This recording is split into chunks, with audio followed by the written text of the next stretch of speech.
Welcome back to my channel. My name is Kaylina and I am the Hex Witch, and today I've got a creepy video on demonology for you today. So let's get started.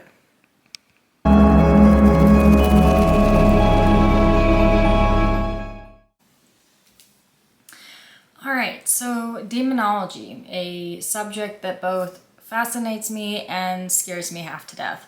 So I decided to pick up this book on demonology called The Demonologist, The Extraordinary Career of Ed and Lauraine Warren.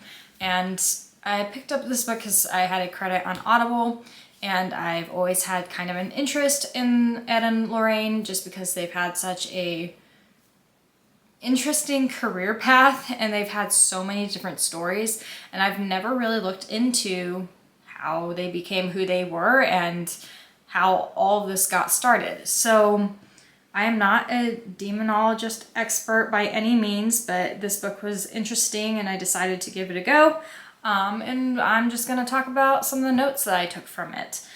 So, so I can do ghost stuff pretty decently. I mean, going to a haunted place, I still get freaked out at times just because it's a natural kind of feeling you get when you're around, you know, things that you can't always explain.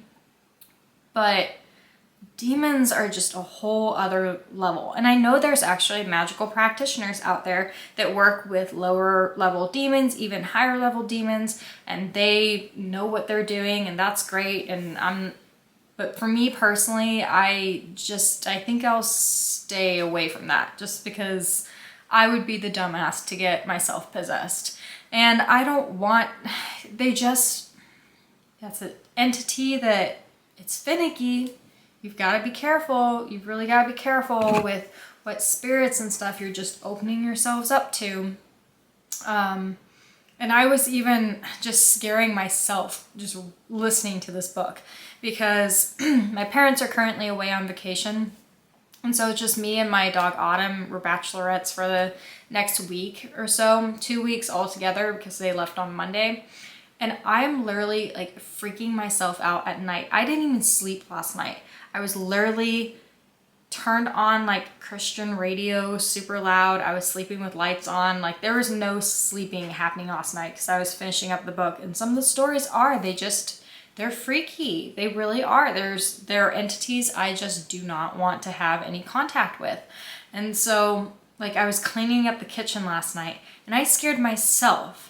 So you know how like when you wear false eyelashes, sometimes when you look up, you just see the blacks of the eyelashes or whatever. Well, I was cleaning up the kitchen, looked up, and I swear I thought I saw like this black mass like in the middle of the kitchen. And my heart like stopped for a minute. And then I was like, okay, I'm looking at Autumn and I'm like, she's acting perfectly fine. You know, animals are usually very in tune with that kind of stuff. And she wasn't reacting. So I'm like, okay, I need to take a breather. Everything is fine. This house is not haunted. My parents' house has very like good energy. There's like nothing in here that would be harmful to that kind of level.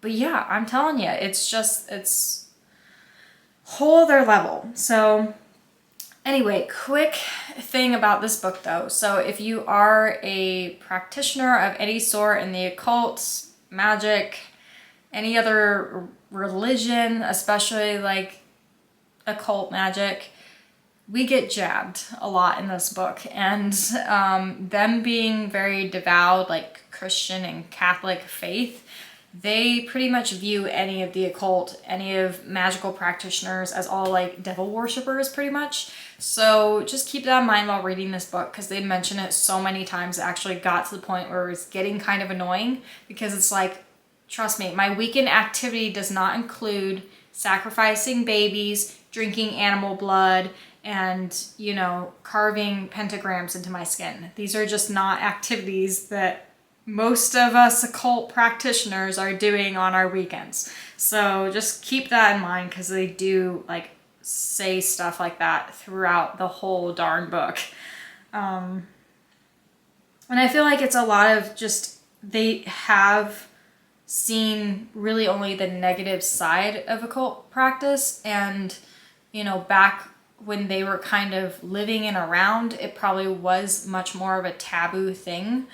But now anymore, I mean, I don't know about you, but I don't go out with my friends on the weekend and start playing drums and singing to Satan. So could just be me, but that's not really what I'm into.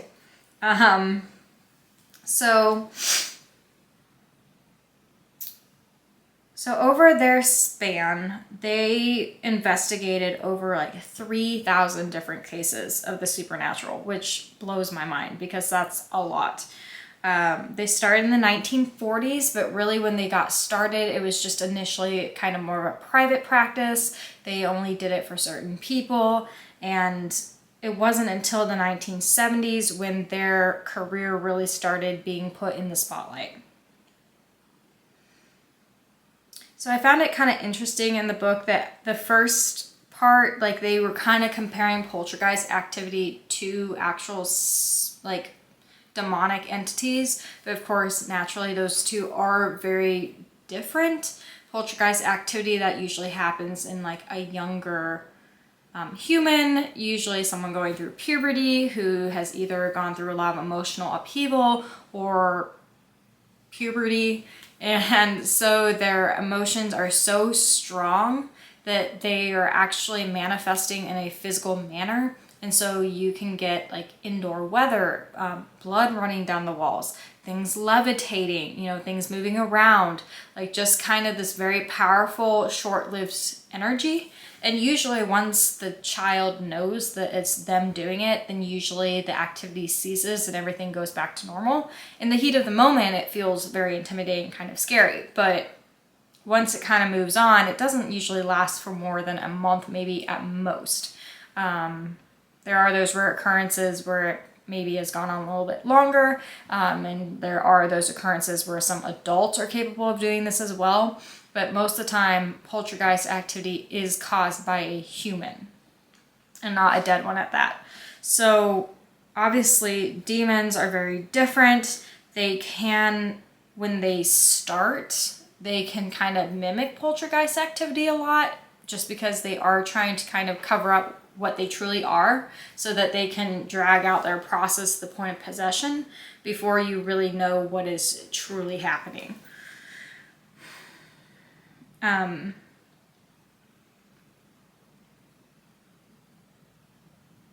It was kind of funny though, because like in every single case you could tell they kind of automatically jumped, oh, it's demon, like you have a demon in your house. It wasn't any other kind of elemental or any other kind of nature spirit or anything else like that. Nope, it was always demon. We were very one-track mind, demon. Now, granted, they've had lots of experiences with demonic activity, so I'm sure they knew what they were talking about when they went into a house and was seeing certain signs and stuff. But it was just funny because it was always just automatically, oh, yep, you've got this very dark demonic entity in your house. It's like, oh, awesome, just what everybody wants to hear. But anyway, so Ed was born in September of 1926, and Lauraine was born January 1927. And funny enough, they actually kind of grew up side by side, not knowing each other at the time, but it's almost like they were meant to be together. Like their destinies were just destined to be intertwined. So I find that kind of interesting.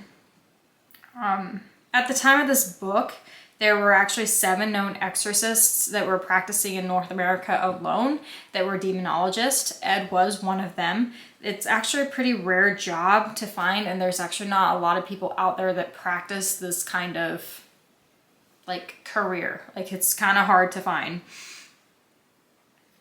So I found it interesting while I was reading, and I don't know if it was maybe just the person on Audible who was doing the voice for Ed, but there were just times where I felt like he maybe had a bit of a hero complex. And I'm not saying he didn't do like great work and he helped tons of people. Like obviously there's a lot of proof to that. But there would just be times where he would be like, I guess talking, and he'd be like, well, this and this and this were happening until I came in, and then, you know, everything got resolved kind of thing. And then it mentioned how when he was first starting out, he would literally pick up any paranormal books that he could get his hands on. And as he was reading through them, he would start talking about everything that was wrong with the book.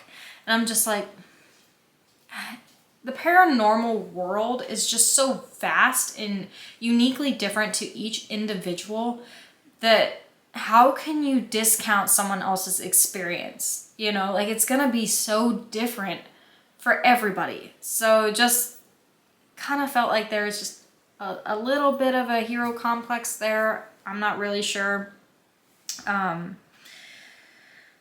But you're probably kind of wondering, I mean, if you know of the Conjuring universe, if you know of the movies, if you've into this spooky paranormal horror franchise, anything like that, I'm sure you've heard of the names Ed and Lauraine Warren. I mean, they're very, very well known in that kind of community. But you're probably wondering, how did they even get into this in the first place? I mean, how does someone just one day be like, well, I'm studying demons for a living. We're going around to different houses of people being, you know, infested, oppressed, and possessed, and we're gonna, you know, get involved. Like, I don't know about you, but if I saw that as a job opening, I would be doing pretty much anything else.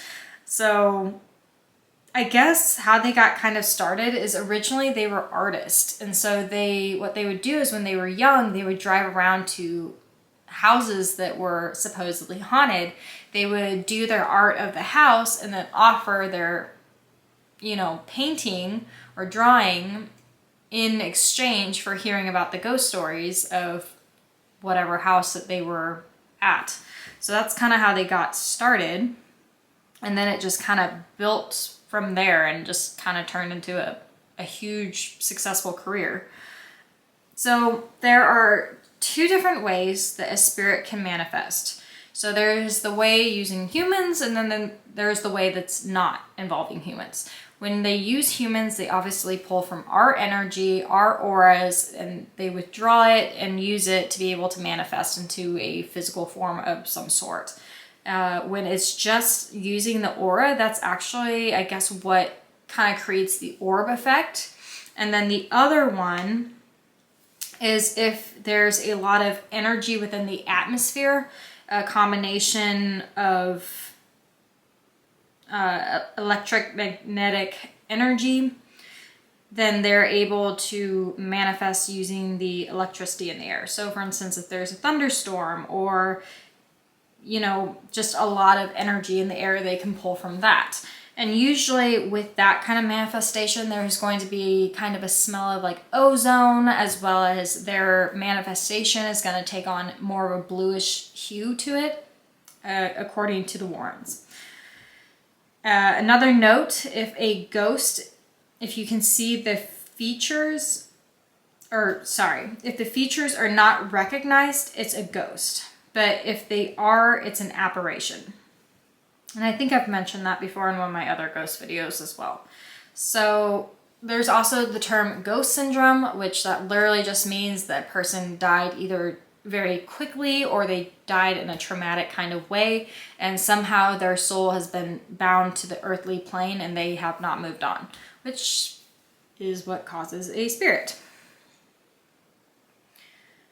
Most of the time, these true human spirits don't even realize that they're dead. So it almost takes some convincing that they really have died and that it's in their best interest to pass on. Now, there's a lot of conspiracy theories out there within the ghost community about whether us as humans can actually have that happen, like help them move on.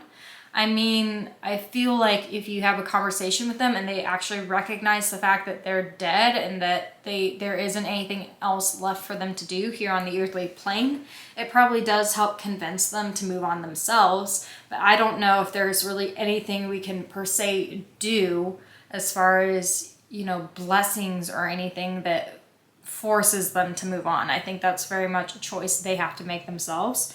But there's so much about the paranormal universe that we just don't even know. So it's all speculation at this point. So oftentimes you see the situation of a house isn't haunted for like many, many years. Many families have lived in the house. It's been quiet for years. And then all of a sudden one family will move in and bang, there just seems to be activity that starts happening out of nowhere. So how do we explain that? Well, generally there is some kind of emotional trigger that escalates that into starting again. For instance, years and years past, there was a mother who died in childbirth. She obviously did not get to fulfill her role as a mother. Years and years later, a new mother and father move in with their newborn baby. All of a sudden, that emotional response to the baby is what's going to activate that paranormal activity. Next thing you know, you're seeing this ghostly woman standing by the cradle at night because she wants to fulfill her role as a mother because she never got to do that in life. So generally, that is how paranormal activity will just start out of nowhere. Oftentimes, telepathy is used to communicate with the dead. It's a little bit easier for them to communicate in that way just because it's sending your thoughts through the air. And contrary to popular belief, everybody can learn telepathy. I know there's some people out there that act like they're more special than everybody else because they've got all these cool abilities and they act like, you know, you have to be born that way or something. We're all born that way. Sorry to deflate your ego, but everybody is. And everybody has a certain level of being able to activate their clair senses. And usually each person has about maybe 2 that are like more prominent than the others that they are able to tune into past that veil, so to speak. So yes, everybody can do that. Nobody is more special than anybody else. And I only say it like that because I have had a woman tell me that I'm not an empath because I don't always I do feel like the physical emotions of other people, but like through an emotional level and not always like a physical level. And so she literally got out her little pendulum board to prove me wrong. And we asked the question if I was an empath, and sure as shit, it swung to yes. And she's like, well, you can manipulate the pendulum if you want to. I'm like, I don't know anything about this world at that point. I mean, this was years ago when I was first getting into all this. I'm like, I don't know how to manipulate the pendulum, okay? Like, it said yes. And so I just, she was something else. And needless to say, I have not gone back to her store since because I was just like, you've got a ego. Anyway, that is off topic, but so yes, anybody has the ability to learn telepathy. So thought waves are actually very physical in nature as it relies on vibrations to work. And if you remember from science class, everything has energy, everything has a vibrational level to it. And when those molecules rub against each other, it creates that friction. And our brains actually cannot tell the difference between a psychic impression of a sound versus the real thing, which I find very interesting. And I have had an experience ghost-wise with this because I am clairaudient a lot more than any of the other ones. And I don't know if I've shared this story on my channel or not, but a few weeks ago, probably almost a month ago, I was in a couples massage, and I was grabbing the shoes to take them back to put them by the client's feet. And all of a sudden I hear it clear as day in my right ear, this ghostly spirit voice go, Kayla, like it drug my name out like that. Right in my ear, like this whispery, very clear sound of someone dragging my name out. And so I looked at my other massage therapist because I thought surely maybe she was the one trying to like get my attention or something. No, she hadn't said a word. And so I just found it interesting too because at work I only go by Kaylina. In fact, I go by Kaylina a lot anymore just because that's my longer name. But people like my family members and people who are really close to me, I just go by Kayla. So it was kind of eerie, the fact that whatever spirit it was knew that I was just Kayla. So it was interesting. I've never had like something so clear in my ear that was a disembodied voice. So from what Ed and Lauraine have learned is that there is definitely a difference between what a human ghost can do versus what a demonic entity can do. A human ghost is only going to be able to lift about 1 to 2 pounds as far as like levitating things go. They're going to have kind of a pretty distinct 3-step process of manifestation, communication, and dissipation. And a lot of the time, depending on how old the ghost has been around, they may not even like realize that you're there, and they may just be repeating the same event over and over and over again. So that's kind of the difference between like an intelligent spirit versus one that's just kind of more of an impression left behind by like a traumatic event. They said that true demons usually do not come out until it's dark or when the lights are out. I mean, human ghosts, they don't give two craps. They'll come out morning, noon, and night. Like they really don't care when they manifest. They can come out any time of the day. And a lot of the time there's that reputation that, oh, it has to be nighttime to be able to interact with these spirits of the dead. And that's not the case. They can be active whenever they see fit. Demons, however, they do like the dark. Supposedly the light is kind of painful to them, so they are going to manifest themselves at night. Along with that, they are going to often appear darker than the shadows. Now, I feel like shadow people and even probably other spirits, depending on how they manifest, if you're in a dark space, they're gonna appear darker than the shadows. That's just kind of how it works. So I don't think that's like specifically just for a demon. But demons can also appear really however they want. A black mass, a hooded specter, animals even Jesus himself. Like if they wanted to appear as that, they definitely could. They're very manipulative. They can show up however they want to show up. They've got angel-like abilities, not god-like abilities, so everything is more on the physical plane. But yeah, they can show up however they damn well please. You're also gonna have like foul smells, oftentimes compared to like a sulfur smell or like a rotten egg smell. They are very nasty in the way that they interact with you. You're gonna get potentially violent behavior. They're gonna be very powerful. They could be very terrible in like vulgarity. They could speak just nasty languages, even in different like tongues. They can get violent around religious symbols. Just random fires can start, loud banging, being physically scratched, bit, or hit. That's also another difference between like a human ghost versus a demonic entity. Human ghosts, yes, they can touch you. They can maybe pinch you, maybe like poke you, maybe even like shove you. But when it comes to like the biting and the scratching and like deeper wounds, that is 100% an inhuman entity. So there are 3 steps to being affected by a demon, or like 3 stages that typically one will go through, and that's infestation, oppression, and then possession. And if you've seen any of the Conjuring movies, I'm pretty sure in one of the movies it actually talks about those 3 stages.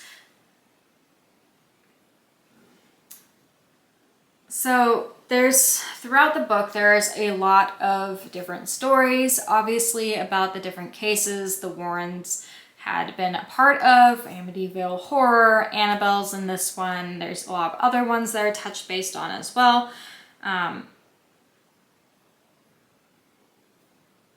But with one of the cases, the parents were kind of asking, why is this happening? Why didn't God step in? Their daughter had gotten involved with the Ouija board. She was lonely at the time. She just wanted to talk to somebody. So naturally this darker entity filled in this spot of pretending to be like this young boy that had passed away. And of course he was flattering her and making her feel comfortable so that he could wiggle his way into their life. And so when the parents asked kind of the priests, about why they were kind of left to deal with this alone, the priest did not handle it very nicely. They pretty much just said that she had become an abomination to God and that he had abandoned her because she had turned to like dark magic pretty much. And I'm just like, how do you handle a situation like that? And it's like, if God created these angels in the first place, he could literally snap his finger and annihilate them, take care of them so that they're not down here messing with us and trying to manipulate us and turn us. And so it's just like, why isn't there intervention? If these fallen angels can get to us, I mean, not easily, but can get to us, why can't the good angels, they're still very much on God's side, step in to intervene and stop them from doing what they're doing? So I just wonder why that doesn't happen. I mean, God could literally annihilate those bitches so fast. He could just be like, oh, I guess it was a mistake making you. Boop. Done. Moving on to the next part of my day. So I don't know. That's just a personal question that I wonder about. Like, why isn't other holy intervention happening at times? But whatever. I don't have the answers. So there was an interesting artifact that I thought was kind of interesting just because it did deal with like occult practices in the sense of scrying, which I personally don't like to do scrying. I've never really done scrying just because it kind of freaks me out a little bit. I've heard a lot of other stories from other practitioners of people saying, yeah, scrying is just kind of like you're looking in this dark mirror and you're gonna see some shit. Like, you're gonna see some scary stuff you can't explain. Faces are gonna be warped. You're gonna see just a lot of stuff you probably didn't even ever want to see in your life, but they're gonna show it to you anyway. So I'm just like, I'm good. And ever since I was like in middle school hearing the freaking Bloody Mary story, I'm just like, no, I don't do mirrors. I don't like mirrors. And funny enough, staying with my parents right now, I'm in our old dance room that is literally covered in mirrors and the bed is facing the mirror and I'm just like, I'm screwed. That's probably why my paranoia is just running around rapid right now. But anyway, this man, Steven Zellner, owned this mirror, and of course, just like every other story in this book, he was practicing dark magic or black magic. I don't like the term black magic. I feel like that's very like a racist kind of term. I don't think magic is either black or white. I think there's kind of a mix of both within everything. But anyway, he was practicing dark magic and he kind of became obsessed with it. And so he was doing rituals and there was people that he didn't like. And so he was getting these spirits to do these certain acts to these people. And of course, he was getting everything he wanted at the time. Like, things were going really well for him until it wasn't. Because, of course, naturally, he was not a practitioner. He didn't realize that, oh, they do something for me, I have to do something for them, such as offerings or something. Usually there's always a return policy and nothing comes without a price, to quote Once Upon a Time. So anyway, the hauntings started to kind of backfire on him and he started having a lot of bad luck to the point where he was almost kind of becoming like crazy. So he got in contact with the Warrens, he called Ed up, he pretty much begged him to come out and like take care of this mirror because things were just going really south. So Ed, sure enough, went out there. He did a reversal ritual to stop the activity and then he took the mirror. But I was like, that's just kind of interesting because, you know, scrying is definitely like a practice within, you know, witchcraft that people do all the time. But it just shows you that, yeah, if you do it wrong or you don't give the correct offerings, things can go bad, you know, it just can, just like anything else.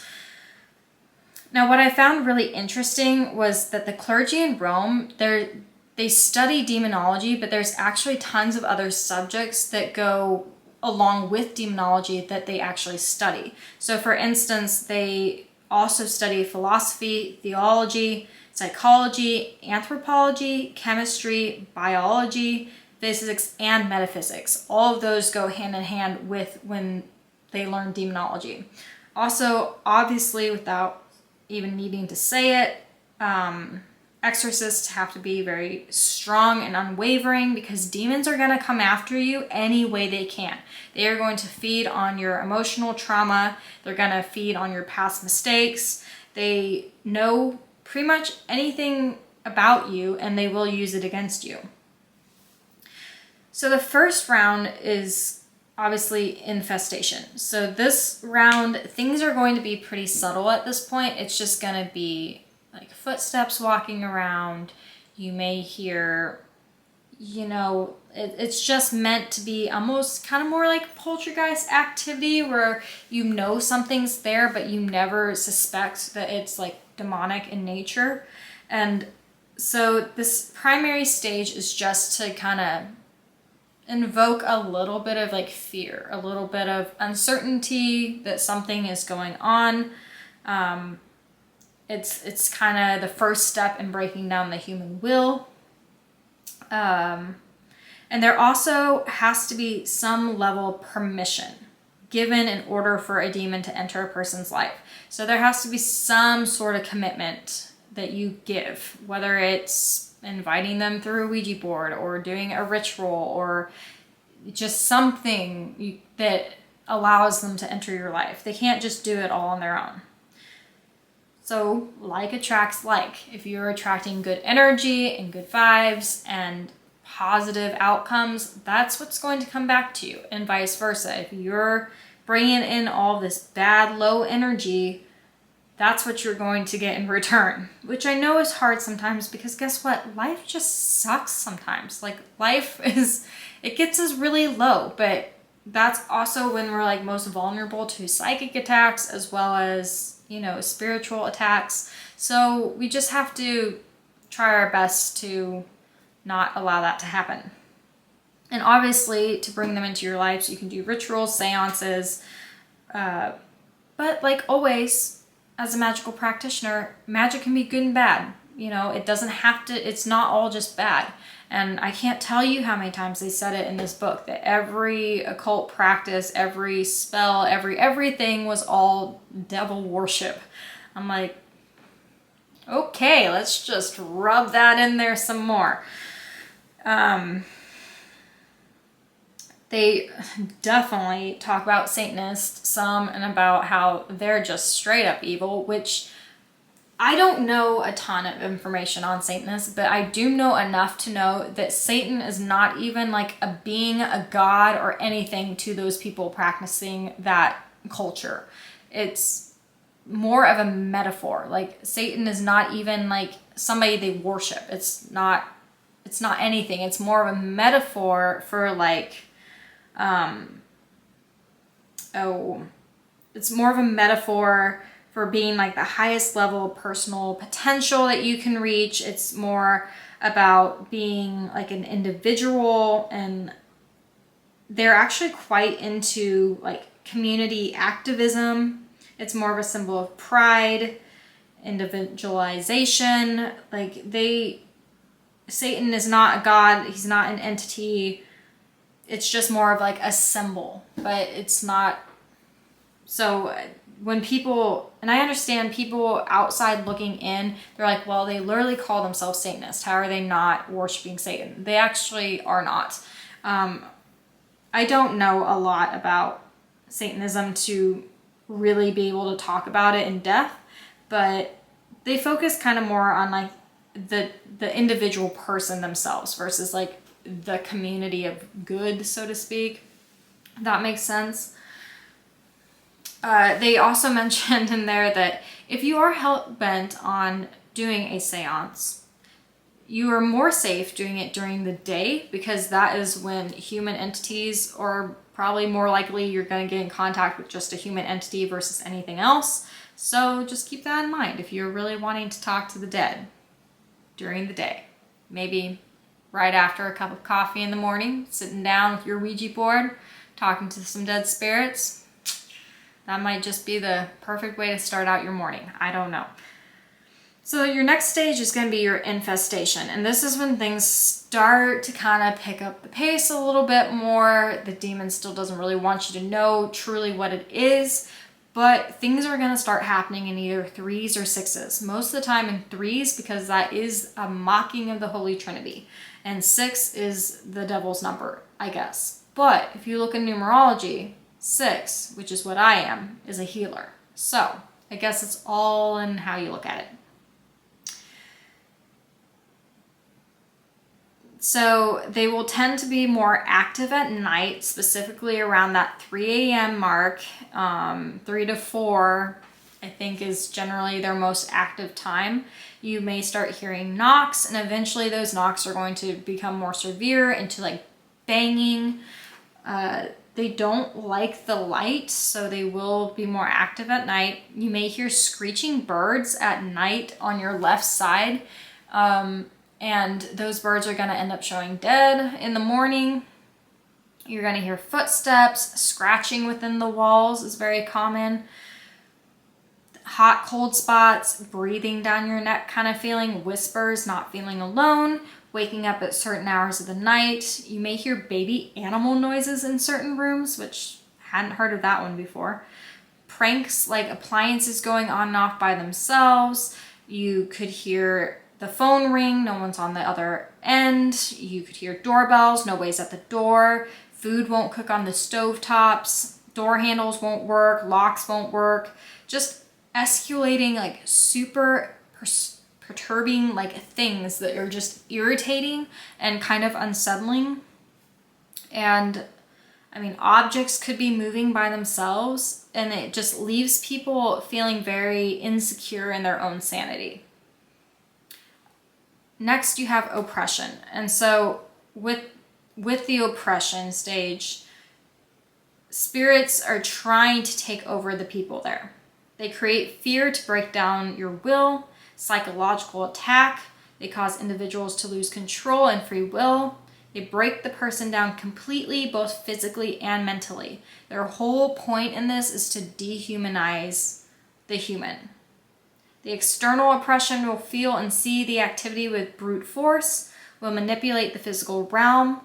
Great terror involved, bad smells, screams, footsteps, ghastly visions, materialization, cuts, burns, headaches, fires, demon faces showing up in like mirrors, wounds, random sickness and levitation, weird languages and whispers, the right backwards in the mirror, change in temps, doors opening and slamming, and usually they draw their attention one to two people, because that's how they kind of seclude people away and really needle into them and make it possible for possession. And these most often, unfortunately, are women. Not that I want men to get possessed either, but usually women are a little bit more sensitive, like sixth sense wise, and more open-minded to like a spiritual encounter. And so, or they will kind of go after the person that is mentally having a bad time and they're maybe spiritually lower than usual, or they go after the person that is home alone the most by themselves, because they really do want to just kind of corner you and make you feel very alone and unheard. Because if it's happening to only you and no one else, then it really does make you feel just crazy. Their ultimate goal is to kind of create that doubt and the feeling of insanity within its victim so that it can break you down and it allows them to enter you. That sounds really inappropriate, but kind of true. Demons, like I said, can appear in many different forms. It can shape itself into whatever it wants. There's going to be some psychological symptoms, such as it can cause a person to have bad habits and vices. People can become obsessed with certain things. People will start fighting easier. Animals are going to start reacting differently. Money and personal items would disappear. Footprints appear. Self-harm can happen. Sense of hopelessness. And at this point, it can't really veil its presence because I mean, things are getting really serious at this point. You'll find writing on the walls, profanity, vandalism, all sorts of just things that you really don't want to mess with. The Warrens consider demons and devils slightly different. So demons are going to be your lower level fallen angels. Your devils are going to be higher up on the pecking order. Usually it's a demon that is going to possess you, not a devil, but there are and have been rare cases where devils have actually been possessing the person instead. Usually if it's a devil, if they do write to you and communicate with you, it's going to be a lot more neater. It's going to be usually done on parchment paper, I guess, which I don't really know why that, but that's what the Warrens said. And usually involves making some kind of pact with the devil. So they made kind of an interesting comment while talking about how, like, if money is disappearing from somebody's house, Ed, like, wanted to bet money that money was probably appearing in some sorcerer's house, which was kind of an interesting thought, because when we're doing prosperity spells or whatever spells we're doing, you know, I guess it does have to come from somewhere, right? So, I mean, I guess that could be the case. But I'd also like to think, you know, most of the time, I feel like magical practitioners aren't really invoking a demon for help. You know, we're just invoking the universe or, you know, helpful spirits that will just bring more prosperity to us, not necessarily take it from somebody else. I have to kind of believe that there's enough for everybody in the universe, and that witches, we kind of know how to change the energy to bring things towards us. I don't think we're actually like stealing it from somebody else. I could be wrong. I don't know, but I'd like to think that that's not the case. There's lots of, you know, means of getting things, and there's lots of spirits that you can work with. So, and in case you didn't know, just because you practice witchcraft does not mean you've sold your soul to the devil. Just saying. Just saying that one more time, because according to this book, you don't have a soul left if you've ever picked up a witchcraft book. So stop your candle magic. Stop your sigil making. It's all the devil's work. Anyway, so in this book, of course, they touch base on a lot of the different stories and different instances where the Warrens have gotten involved, such as the Amityville horror, where a son had killed 6 members of his family. After that, the Lutz family moved in, and they had a lot of activity as well. And I mean, they had like a lot of shit happen, and so that was kind of a whole ordeal. Of course, Annabelle, a lot of people are familiar with Annabelle. Now that story is obviously dramatized a lot more in the movie than it actually was, but it was still kind of scary because I guess a nurse had received Annabelle, the doll, or just the doll, as a birthday present. And the doll didn't do anything for a long time. And then all of a sudden, this supposed young spirit of a girl, wink, wink, nudge, nudge, it wasn't Annabelle, decided to start interacting with the 2 nurses as well as the roommate that also was there from time to time, and wanted to convince the girls to let it enter the house to inherit the doll. Really, it just wanted in the house to possess them, but they didn't know that. They thought it was harmless at the time, so they agreed. Long story short, Ed and Lauraine were called in, and they ended up taking the doll. And honestly, this doll was pretty dangerous because all the way home, like, they kept coming into near misses with different like crashes potentially on the road, and they didn't really stop until holy water was used on the doll. So obviously not a very nice presence, and definitely not the spirit of a young girl. So I guess one of the things that did kind of confuse me in this was that most of the time, obviously, to keep the demonic away, you wear a lot of like church symbols, you know, crosses and other things of protection to keep demons away. But it also just confuses me that oftentimes, like in movies or even in these stories, you would see like crucifixes being turned upside down or rosary beads being destroyed. And from the sounds of it, from what Ed later said in the book, was that those items actually cause like physical pain and like a burning sensation to those demons. So why would they go to the trouble to touch the religious things just to mock the Trinity if it actually is hurting them at the same time? Are demons just dumb? I don't know. I don't know why you would like physically hurt yourself and take on that pain just to piss somebody off by turning their crucifix upside down. I mean, I know that's like the ultimate like offense kind of thing, but it just doesn't seem worth it to me. So I'm like, does it actually like truly physically hurt them, or does it just piss them off to have religious symbolism around and they just don't like it? I don't know. I would probably need like a professional's opinion on that. So there is another case called the Bedford case, and this case was kind of frustrating because this was a case where this young girl, was that chocolate or am I bleeding? I don't know. I think that's chocolate. Anyway, this girl, Vicky, she was lonely. She invited the demon into her house thinking it was a young boy, blah, blah, blah, blah. Anyway, it took so damn long for the exorcist to actually exorcise the house and the people in the house. Like, Ed and Lauraine came for a little bit, then they left. And then the priest came and then he left. And then he came back. And it was this horror ordeal. And the whole time, this family is being like drugged through this physical and mental torment.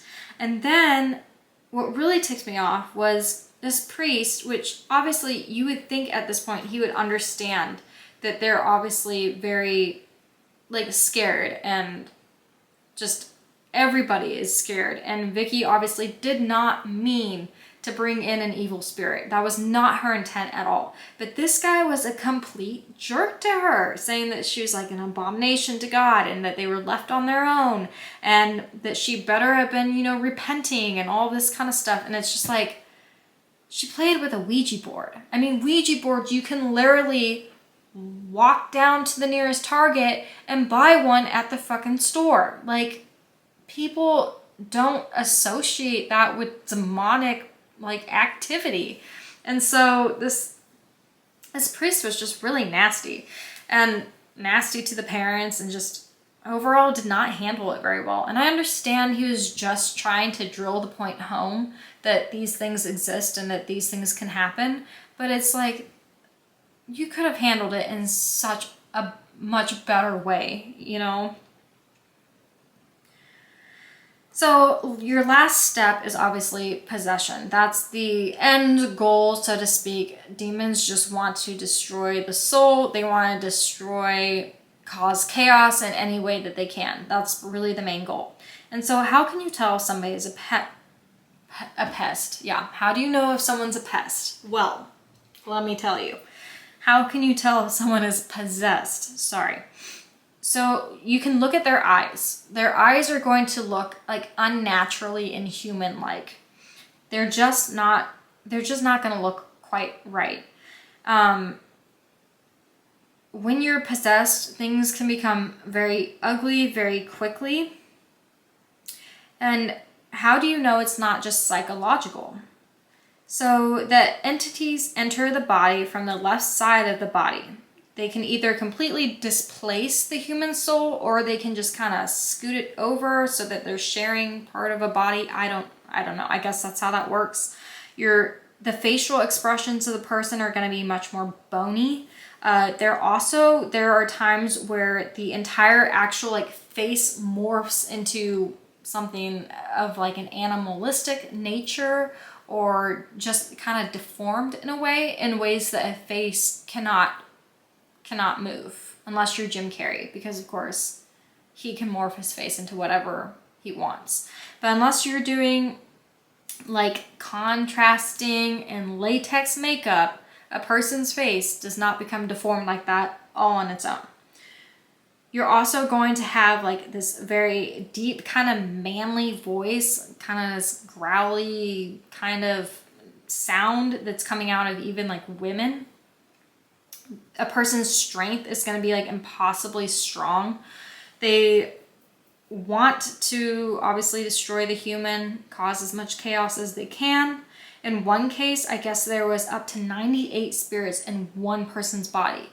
That is crazy to me. I couldn't imagine having that many voices in my head, like as far as like spirit wise goes. So you're also going to experience probably like a loss of memory, speaking in tongues potentially, either talking like backwards in English or literal other languages. And also, like, demons are going to know future events too. So they're going to be able to tell you things that are going to happen in the future.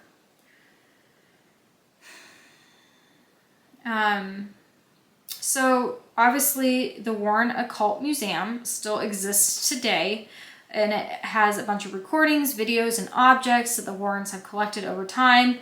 And obviously these items are no joke. A priest does visit it regularly to keep it cleansed. Now, I know they used to let people like come and tour it, but I thought I heard something fairly recently that they weren't going to really be doing that quite as much anymore, but I could be wrong. I could be wrong. So I guess the one story that really kind of made me mad the most was there's a case of this girl, and she was a very devout Catholic girl, and she somehow got possessed, which confuses me because they were very adamant that you had to allow the demon to enter your life, allow it to, you know, pretty much possess you, which this girl obviously was a very like devout Christian. She tried to be a really good person, like total opposite of a kind of person that usually finds themselves in kind of this troublesome situation. And so she was possessed by multiple devils, I guess, and she actually ended up dying. And the reason this happened was, well, in my opinion, the priest literally took too fucking long to perform this exorcist. So they waited 3 years. 3 years before they actually did anything, before they were finally like, oh, well, I guess she's possessed. I guess she's, you know, levitating and talking Latin, but, you know, I guess should we just, I don't know, wait a few more months just to, you know, see if anything else happens? So yeah, they waited 3 years before they decided to do an exorcism, and then they wondered why she died, because of course she was possessed by these devils. She wasn't eating, she wasn't drinking. Like, of course she's gonna freaking die. And so they literally just held out on her, and I'm just like, jeez. And then their ending statement was, well, this had to happen, and she's in good hands now because she was a good person and God has her now. I'm like, that's what helps you sleep at night? Like, okay, good to know. That's all it takes to make you sleep better at night. So anyway, it was angering to hear that this very good person was literally drugged through a physical, mental, and emotional hell here on earth because the priest just didn't do the exorcism. Including of exorcisms, I guess there are minor and major exorcisms done. So a minor exorcism is just going to be a basic blessing. Baptism actually even falls under that category as well. A major exorcism is going to be where a soul is literally at stake and you've got to get the damned thing out of a person. That's the more serious level of it. Also, another kind of confusing statement that they kept making was that the demonic does not possess like houses, and they do not possess items, that they only possess people. So this also begs the question as to why the Warrens took all of those so-called possessed items back to their house. Because if they had exorcised the spirit from the place, from the people, from the supposed item and they don't actually attach onto items or houses, the items shouldn't have been a problem anymore. I mean, I understand if maybe the item was cursed, because like cursed items, you are sending in that energy and you are connecting the curse to an item. But a lot of these were obviously just like demon cases, like true demon cases where they were trying to possess the people. So I guess I'm trying to figure out like why they needed to keep the items, but I'm sure there's probably an answer to that question. They probably just wanted to take it like out of the potential hands to cause any more harm. But I'm just thinking if they exorcised the demon, it shouldn't really be relevant anymore, but maybe I'm wrong.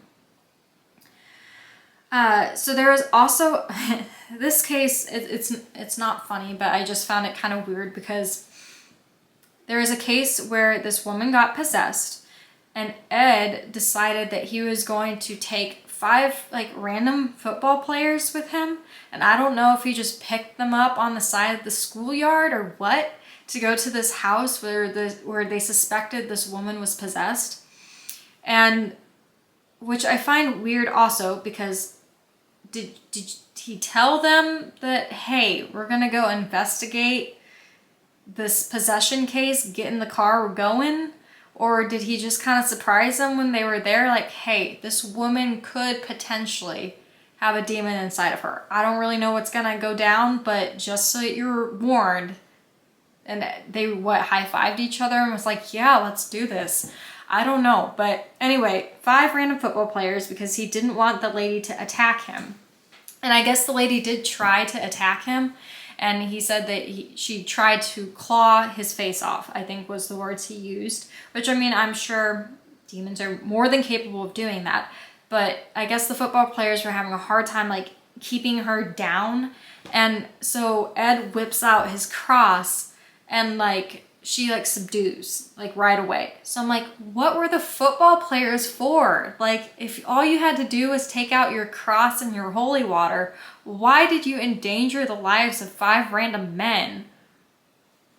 Like, that just doesn't actually make a lot of sense to me. But maybe there's more to it that I don't know about. I don't know. But I just found that a little bit interesting. And then lastly, the last little section that I made notes about was, so the Rochelle Al Romana, which I'm pretty sure I butchered that pronunciation because I'm very positive I did. But that is like the most serious exorcism that can be performed in the most like intense cases. And that exorcism is like 25 pages long. Usually, I guess, when it is the first round is done, most of the time the spirit will leave the person's body. But up to that point, the spirit will like fight. The demon will fight to stay in the person's body. It'll yell, it'll scream, it'll yell profanities, it'll insult the priest, anyone in there, telling them their worst sins, you know, pulling out their deepest trauma to try to get them to stop. The possessed will get the most brunt of the physical and mental harm, obviously. There's been cases of throwing up, psychic burns, cuts, teeth marks, bloating in the body to the point of there's been rare cases of human combustion. There's also been just numerous amounts of physical things that happen, levitation. But generally, once the spirit has left, all things cease. So the injuries heal up, everything like just like goes back to normal as if it never happened in the first place. So that is all the notes I read on this book. Yeah, it was an interesting read. There's other books out there that they have written as well. I don't know if I'm gonna read them or not, but I just, yeah. I don't know. That's just a whole other realm. And I don't mean to like joke about it because it is a serious matter. I mean, if you, even for like practicing witches and stuff, we do need to be careful on what we are just inviting into our lives and into our spaces, because there are more negative entities out there, and if we're not careful, we can get taken advantage of. So we need to be aware of what we're bringing into our space. But other than that, and I say this, and we're about to go, me, Alec, and Brandon, and TJ, yes, TJ is coming too. We're about to go to the Basilica, like Axe Murder House in Iowa on September 1st. So you'll definitely see the video for that. And this time I'm gonna make sure I'm actually like filming start from finish, because you never know when paranormal activity is gonna happen, I guess. Because I was fully expecting at the last place that we went to, the McIntyre Villa, to have more progression throughout the night, but we actually got most of it like right at the beginning when I wasn't filming anything, and then just dead for the rest of the night. So I will be filming throughout the night in hopes of getting a lot better footage than I got for the last one. But we shall see. We shall see. I literally just got a text like while I was filming this that Alec got a REM pod, so we will be trying that out. But that is all I've got for you today. If you like my video, be sure to like it, subscribe to all my other videos, ring the notification bell. As always, stay happy, stay healthy, do not get yourself possessed, and I will see you next time for another spooky video. Bye-bye.